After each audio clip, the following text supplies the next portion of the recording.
నమస్తే మెట్రో ఉదయం న్యూస్ కి స్వాగతం. వరంగల్ జిల్లా మైనార్టీ సంక్షేమ శాఖ ఆధ్వర్యంలో ఓసీటీ మంత్రి క్యాంపు కార్యాలయంలో రాష్ట్ర పర్యావరణ అటవీ మరియు దేవాదాయ శాఖ మంత్రి కొండా సురేఖ కేక్ కట్ చేసి క్రిస్మస్ వేడుకలను ప్రారంభించారు. యేసుక్రీస్తు బోధనలు ఒక మతానికి సంబంధించినది కాదని యావత్ మానవాళికి మార్గదర్శకం చేసినవని, యేసుక్రీస్తు మనుషులందరినీ ప్రేమించాలి, మనుషులు సేవాభావంతో మెలగాలని బోధించాలని సిబిసి లేబర్ కాలనీ చర్చ అభివృద్ధికి ప్రభుత్వం ₹1 కోటి నిధులను జీవోను మంత్రి పాస్టర్లకు సందర్భంగా అందజేశారు. క్రిస్మస్ పండుగ పురస్కరించుకొని మంత్రి సురేఖ తన సొంత ఖర్చులతో తూర్పు నియోజకవర్గంలో ఉన్న పాస్టర్లందరికీ దుస్తులు పంపిణీ చేశారు.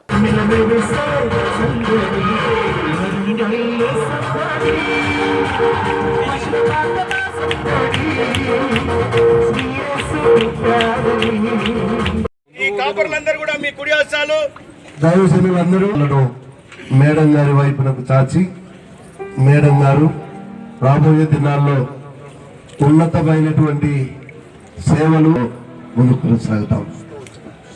మహాగరుడ, మహాపరిశుద్ధుడ, ప్రేమ కలిగినటువంటి మా తండ్రి, దయాదాక్షిణ్యపూర్ణుడా, మీ ఘనమైన నామానికి వందనాలు, స్తోత్రాలు చెల్లిస్తున్నాం. 2024 సంవత్సరం ఈ క్రిస్మస్ సెలబ్రేషన్ లో మా ప్రియులు గౌరవులు గారి కొరకు ప్రార్థన చేయడానికి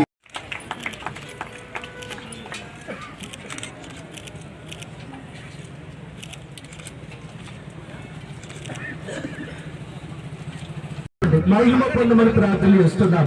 ఈ సమయంలో ప్రభా క్రిస్మస్ కేక్ కట్ చేస్తుండగా మీ దీవెన ఆశీర్వాదముల చేత ఈ దాసురాలి కుటుంబం అంతటి నింపి మహిమ ఘనత ప్రభావం తెచ్చుకోమని యేసు నామమున అడుగుచున్నాము తండ్రి. Amen. Happy happy Christmas, happy happy Christmas.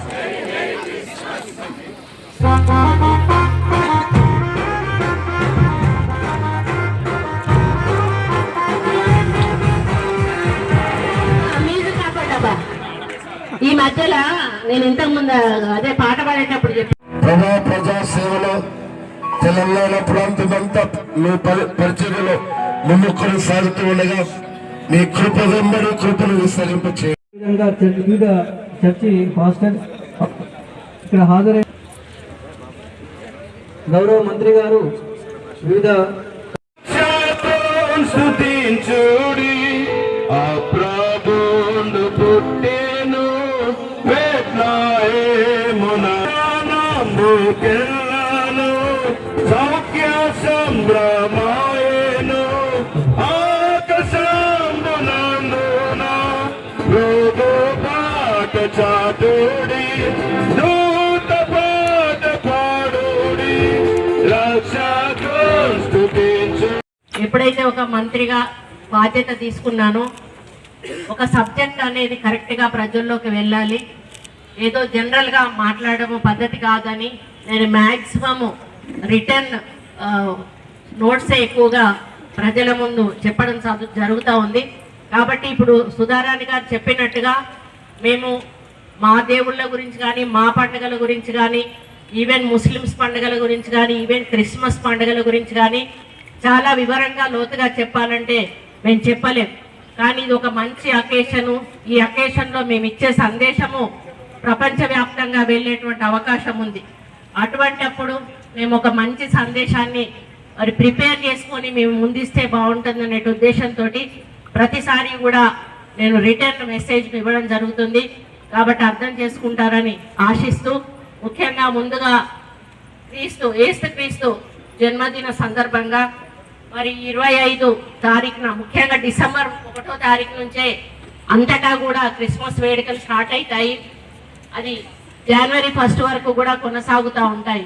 దాంట్లో భాగంగా ఈరోజు ఇక్కడ మరి క్రిస్మస్ వేడుకలకు వరంగల్ ఈస్ట్లో ప్రభుత్వం తరఫున చేపడతా ఉన్నటువంటి మరి దైవ బిడ్డలకు, వేదిక మీద కార్పొరేటర్లకి, అధికారులకు, నాయకులకు, కార్యకర్తలకు, పత్రికా మిత్రులందరికీ కూడా నా హృదయపూర్వక నమస్కారము.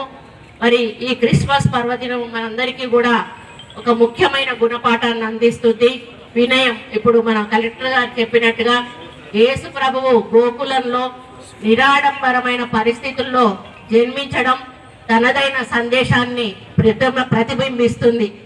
ఫిలిప్పీయులకి ఆయన దేవుని రూపంలో ఉన్న దానిని స్వంత లాభంగా పరిగణించలేదు. కానీ దాసుని రూపం ధరించి మనిషిలా అవతరించాడు.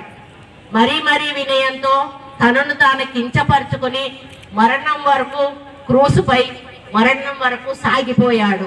ఈ వాక్యం మనకు యేసు ప్రభువుని వినయాన్ని స్పష్టతను తెలియజేస్తుంది. వినయానికి యేసు సూచించిన బద్ధకస్తులం అయితే ఉన్నాము ఒకసారి ఆలోచించుకోవాలి. కాబట్టి మనం ఆరోగ్యంగా ఉండాలంటే కొంతన్నా కూడా మనకు ఫిజికల్ ఎక్సర్సైజ్ అనేది తప్పనిసరిగా అవసరం. ఈరోజు ముస్లిమ్స్ నమాజ్ చేస్తారు. వాళ్ళు చేసే నమాజ్ అనేది అది ఒక ఫిజికల్ ఎక్సర్సైజ్. అది వాళ్ళు చేసే ప్రతి కార్యక్రమం కూడా నమాజ్లో అదొక ఫిజికల్ ఎక్సర్సైజ్. దానివల్ల వాళ్ళు కొంత ఆరోగ్యంగా ఉంటారు. మీరు దేవుని ప్రార్థన చేస్తారు కానీ మీలో ఎక్సర్సైజ్ ఉండదు, మాలో ఎక్సర్సైజ్ ఉండదు. కాబట్టి ఈ మధ్యలో యోగాలు ఇవన్నీ కూడా చేయాల్సి వస్తుంది. మీరు కూర్చొని చేస్తారు, మేము కూర్చొని పూజలు చేస్తాం, కానీ మన బాడీలో ఏ ఎక్సర్సైజ్ ఉండదు. కాబట్టి తప్పనిసరిగా ఎక్సర్సైజ్. బాప్జీ గారు మీరు ఒక వారానికి ఒకసారి, వారాల్లో 2 సార్లు అందరికీ కూడా మాస్టర్లను పిలిపించి మంచి యోగాలు అట్లాంటివి నేర్పించి వాళ్ళు కూడా వాళ్ళ చర్చిలలో ఒక వెళ్లే ముందు ఒక అరగంట సేపు ఆ యోగా కార్యక్రమం ఇస్తే, ఎందుకంటే ఇది చాలా అవసరం.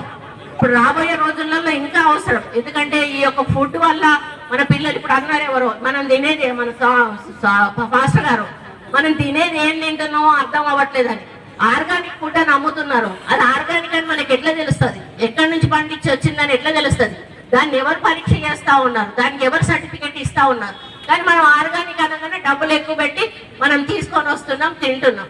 కాబట్టి దాంతో పాటుగా ఆరోగ్యంతో పాటుగా మనం ఏదైతే తినే వస్తువులను కూడా మరి బయట వాటికంటే ఎక్కువగా ఇంటి ఫుడ్ను మనం అలవాటు చేసుకుంటే చాలా మంచిది. కరోనా తర్వాత మన పరిస్థితులు ఎట్లా అయిపోయినాయి అంటే ఏం తింటే ఇబ్బంది అవుతుందో, ఎక్కడుంటే ఇబ్బంది అవుతుందో అనేది తీరుగా మన శరీరాలు చాలా సున్నితత్వానికి అలవాటు పడ్డాయి. ఏజ్తో సంబంధం లేకుండా రకరకాల జబ్బులు వస్తూ ఉన్నాయి. దానివల్ల ప్రాణాలు పోతా ఉన్నాయి, కుటుంబాలు ఆగమవుతా ఉన్నాయి. కాబట్టి మన లైఫ్ను ఒక సిస్టమేటిక్ గా నడుపుకోవాల్సిన అవసరం మనకి ఎంతైనా ఉంది.